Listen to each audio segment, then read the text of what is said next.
Get ready. 5 seconds.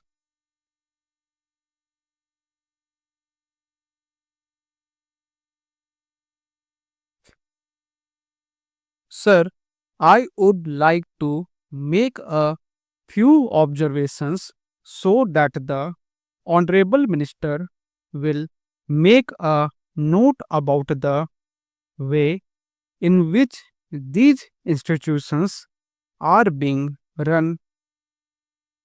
It is a good thing that these institutions have been started, but at the same time, we are suffering from lack of coordination in regard to our technical education.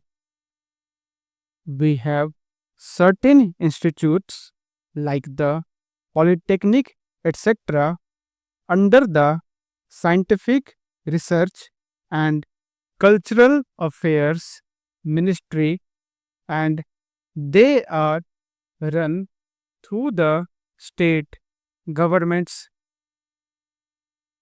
Then there are the engineering colleges under the universities, and thirdly, sir, trade technical education is imparted by the central labor ministry at the state level.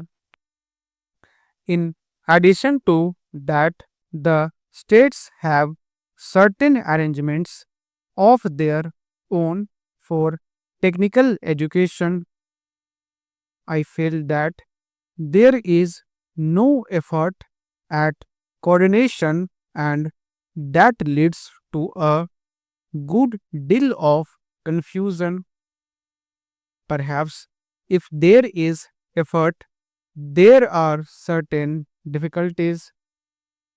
I hope the Honorable Minister will tell us about that.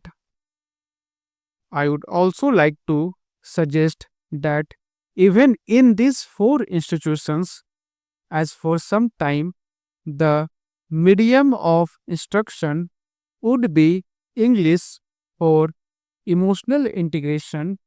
An attempt should be made to take a few students from the neighboring region or other regions on a reciprocal basis. Otherwise, these institutes will themselves be developing, as was hinted by the previous speaker, some regional consciousness.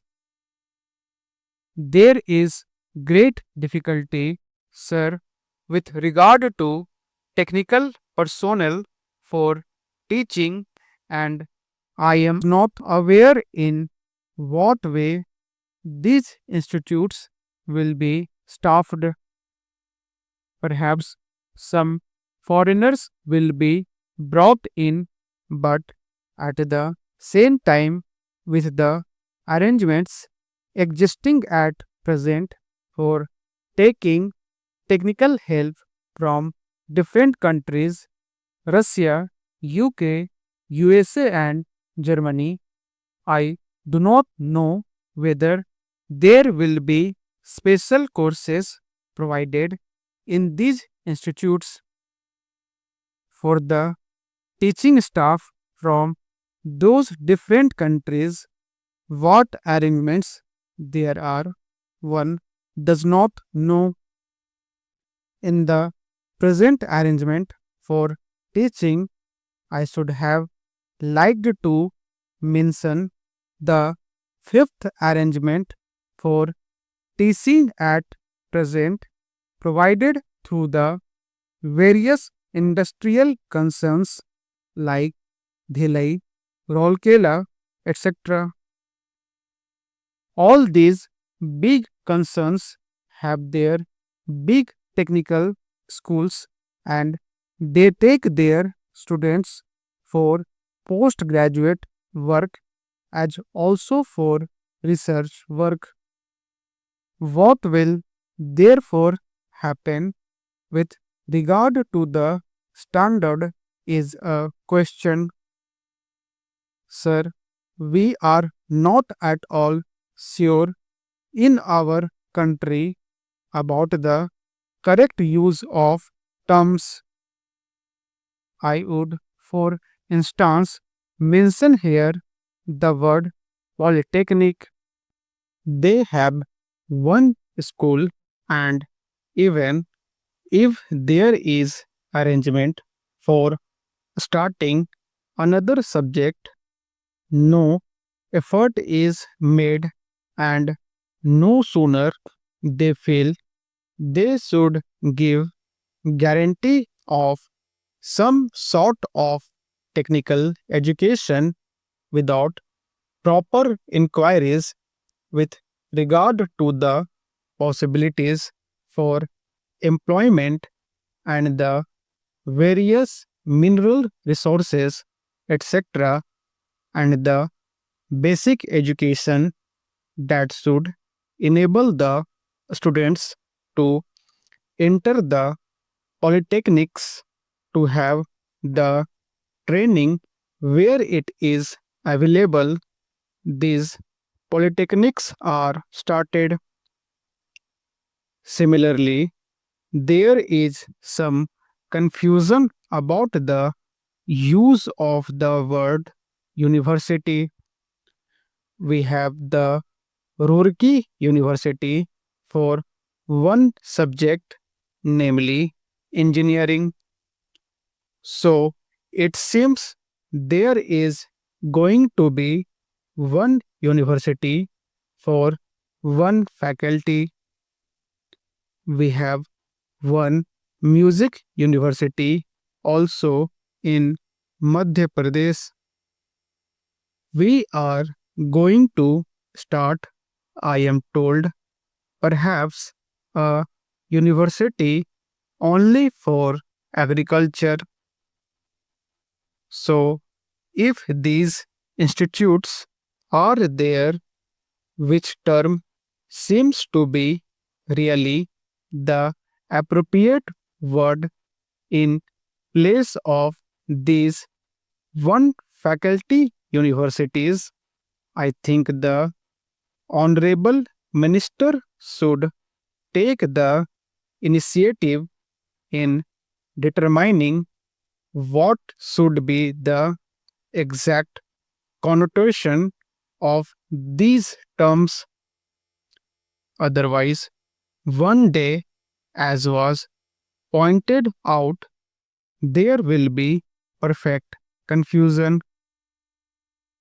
There comes also the question of the recognition of the degrees given by these institutes. Of course, if the training with the special faculties available and the specially recruited staff available is of a high standard, naturally, people would be very anxious to recruit the people who have passed out from there. In the beginning, there will be not any trouble with regard to making use of the graduates turned out from there, but the question of recognition has to be decided on certain principles, and those principles should be laid down and followed from the beginning. Now, I would like also to mention the question about scholarships. It was pointed out that certain scholarships, especially to the children of the working class, should be given. I would like to point out here that there is already provision for that, and it is not something new. What I would like to stress is that scholarships should be in larger numbers. The scholarships do not seem to be adequate for the rising standard of living and the cost of living. The scholarships that are given do not meet half the need. There is yet another matter which the Honorable Minister is the proper person to inquire about, and that is the merit scholarships that are available in different states to students for technical subjects or to other students who pass with very high marks are not given by the states if they read outside the states.